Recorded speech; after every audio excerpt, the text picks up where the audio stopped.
Hello and welcome everyone to episode 23 of the Healthy Humans podcast. My name is Nathan and we're going to be talking about some fun stuff here today. We're going to be talking about some muscle mechanics for you guys, agonists, antagonist muscles, all that fun stuff. Before we get started, I wanted to make sure we start off our episode today with a huge thanks to my patrons. Top patrons include Andrew A. and Lexi B. With your ongoing support, we are able to reach out into the community and provide support and teaching to many others who need this service but can't get it on their own. Today we're going to be specifically covering muscle mechanics. This is a topic that is really important to know for aspiring fitness professionals and those looking to enter the field in a different way as well. All right, guys, let's go over what we're going to be talking about today. We're going to be talking about first what a motor unit is. So if you haven't heard of that before, just stick with me. It's super important information, but we want to start getting into just the general education. This is essentially a fraction of a STEM podcast. So we're going to be talking a lot of some more deep items today, but we're going to be talking about motor units, neuromuscular junctions, say that 10 times fast. We're going to be talking about the relationship between agonists and antagonist muscles. We're also going to be going over some study resources for you aspiring fitness professionals and what happens when we have muscle imbalances as well. Let's get right into it here, guys. We're going to talk about what is a motor unit. So if you guys are watching this on YouTube, you guys are going to see some pictures over to, I guess, my left, your right side of the screen. That's always the fun thing about using a mirrored image capture, so that's always a good time. But today we're going to be talking about some pretty complex systems, ideally in the most simple terms. The goal for this podcast is to be educational, but not a full-blown neuromuscular anatomy lecture, so keep that in mind. Let's go over the definition of a motor unit, and this is basically ripped from Google, which is very similar to a lot of different textbook definitions that I had, and Google was a little bit easier to access than some of my textbooks up in the cabinet. So a motor unit is the combination of an individual motor neuron and all of the muscle fibers that it innervates. This is called a motor unit. So specifically every nerve and muscle that is connected. Now, motor units do a couple of different things when we're looking at training and movement. We're going to go over the difference between fine motor movements and gross motor movements, and that's not like ew, nasty. That's like a term used for large rather than small. So, and fine motor units are for smaller groupings of muscle. And these are basically going to give you two different types of movements. So for example, if I were to stand up out of my chair and then sit back down, I'm using gross motor units. I need to be able to fire a lot of different muscles and big muscles in my quads, my hamstrings, my glutes, and everything to help me stand up and then sit down. However, when I'm like typing with my thumb and I need to make a really large or really small movements, really accurate movements, these are happening from fine motor units. So that's usually the biggest difference. If it's a big movement that requires strength, it's gross. If it's a small movement like writing or typing or something like that, it's a fine motor unit. Motor units also adapt with training. You guys know we love training adaptations on this podcast because that's how we get most of our benefits from life. And we're an exercise-focused podcast, so you guys know that. Really what it happens here is you're improving the quality of connection and also the number of motor units recruit when you're accessing these groups when you're exercising. This is where a lot of the beginning results from strength comes from when you start a training routine. Basically, the motor unit allows our brain to functionally control all our movement, so they are kind of important, and the more you use it, the better and more accurately and more muscle fibers these motor units can act, the more it can recruit as you are going through a movement, which usually produces better performance. You will have to excuse me if I sound a little bit hoarse, guys. I am currently, it is August 20th in the Pacific Northwest, and we just got back from Vegas, and it was like, oh, this is great. And then today a bunch of smoke blew in, so my throat is killing me just a little bit here, but we're going to push on nonetheless. The next thing we're going to be talking about is the neuromuscular junction. So this is where we're going to be talking about a little bit of like cellular anatomy, but again, I'm going to try to keep this as basic as possible for you guys so you understand where we're going with this. And you may be asking, hey, what does this have to do with all of the other things? But we're starting at the smallest point in the step of movement, and then we're going to go all the way to the end as well. So I just want you guys to have a little bit of filler in the meantime. So the neuromuscular junction is the specific attachment point between a nerve and a muscle. Neuromuscular, neuro meaning nerve, muscular meaning muscle, and junction just the place where they're next to each other. This is essentially a bridge, the neuromuscular junction, between nerve and muscle. As a signal gets transmitted down the neuron, it goes all the way down to the muscle, but it doesn't shock the muscle. For example, that nerve terminal basically sends out a chemical messenger instead. Now, the endpoint of the nerve is that terminal button or nerve terminal, and it is placed adjacent to the motor end plate. So you'll notice that there's a little bit of a gap there. They're not actually touching. The axon terminal then releases ACH, which is acetylcholine. Now, that acetylcholine is going to flow through, and you guys are going to see over on the receptor or over on the diagram here that these little synaptic vesicles are holding ACH. They go out through the channels, the bright green channels at the top here. They float down. They are absorbed by the ACH receptors in the muscle fiber itself. Once they are accepted here, that actually sends an action potential along the side of the muscle here. And that is essentially what causes that transmission of electrical signal from the axon to go from electrical to chemical to electrical again. So that's essentially how those signals are communicated to each other. I will say, guys, this is an oversimplification of what's happening. There's a lot of information. You can see a lot of really good graphics online. And if you take any anatomy courses, they are going to be going into a lot of the really, really important like channels that they use. They're going to be talking about sodium and potassium channels, all that fun stuff. But we just want to go over the basics today.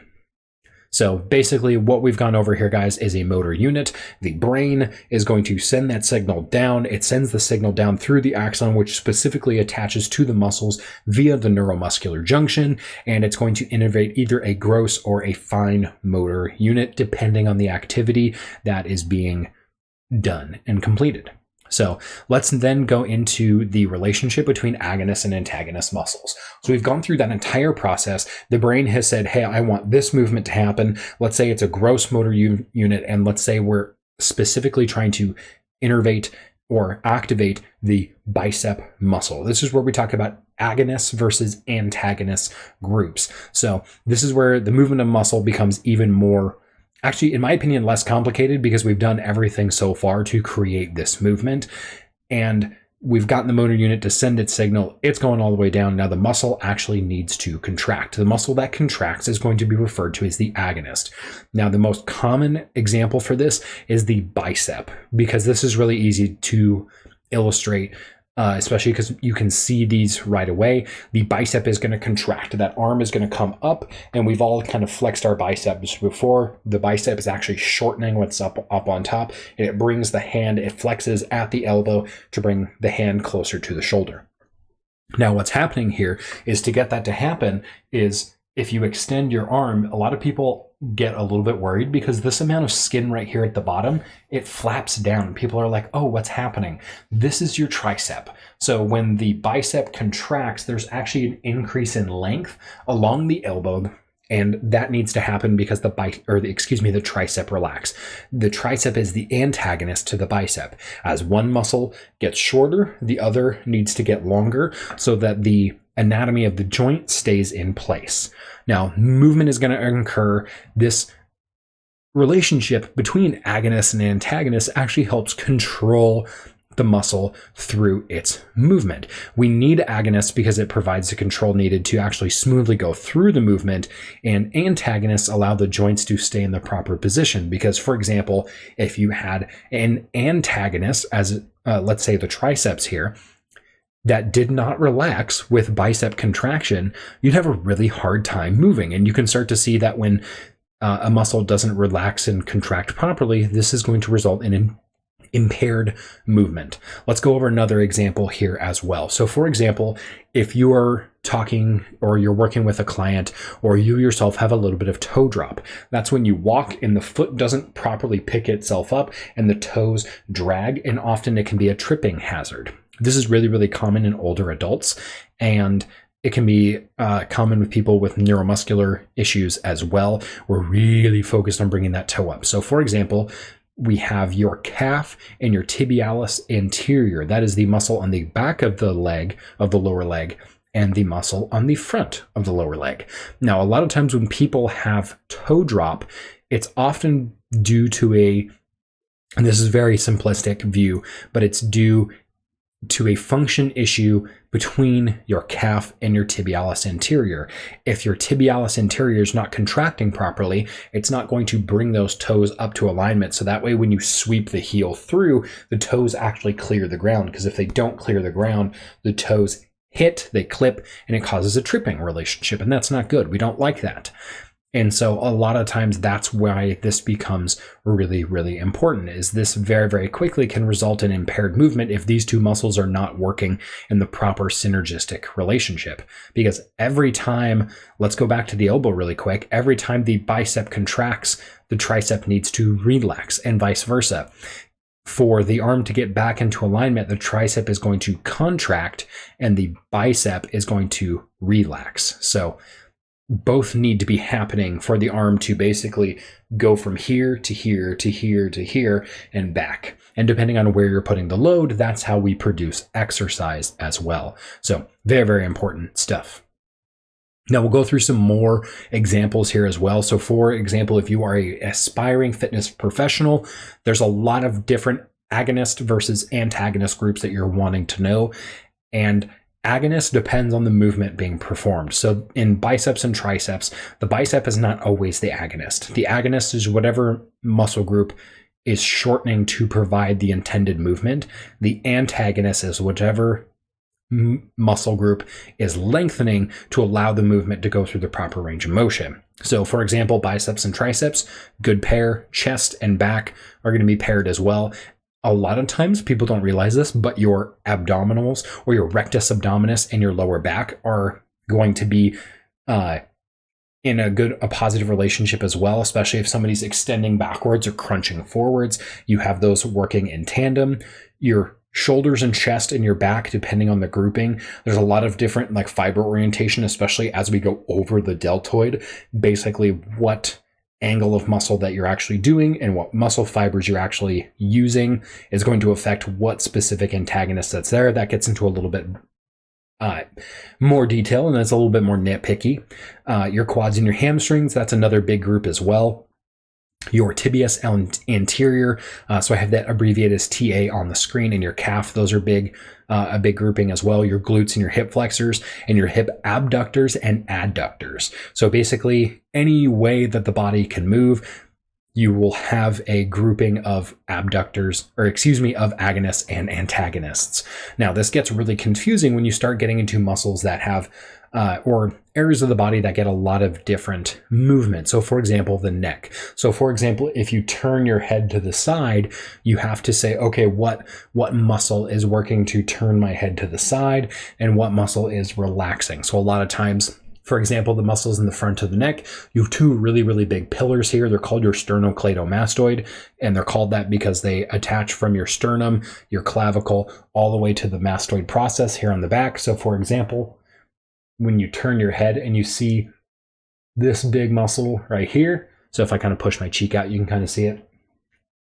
When you see that big band of tissue here right in the front that goes from here to here to here, it makes this kind of like triangular muscle fiber orientation. When this is squeezing to pull the head over and back, you have kind of these muscles in the back. So a lot of times like your upper traps, your levators, and different muscles along the spine are all going to activate, or I should say, they're all going to provide antagonist movement to that. So it gets really, really complicated really quick, especially when you're talking about rotations, because as you go through a range of motion, it's not just as simple as a elbow bend, which is going forward, backwards with the bicep and tricep. It does get pretty complicated pretty quick. So, but I just kind of wanted to throw this out there as kind of a fun little foray. Not all our episodes are going to be 30 minutes long, but if you guys have questions, let me know. One reason that we really opened this up, and the reason I'm keeping this episode a little bit shorter, is because I want to share a lot of different updates with you guys. So Overall, our Patreon has done mostly a funded training project, which we are behind quite a bit. Currently only offering about 1 to 2 sessions per month at about 25% of its original value. We need to be hitting about 8 sessions per month for one person to be super active. And if we want to do this with multiple people, which we have multiple people who are in the queue for this, we need at least like 50 patrons. So we're really hoping to get this going ASAP. An additional program your support is going to be helping is going to be a life and exercise coaching for adults with autism. Now, this is going to be a big one. This is one that we've kind of separated from our funded training project, because not only do people with autism really benefit from the application of exercise into their life, but they need a lot of help maintaining routine as well. Biggest issues usually come from time, consistency, and getting new habits to stick.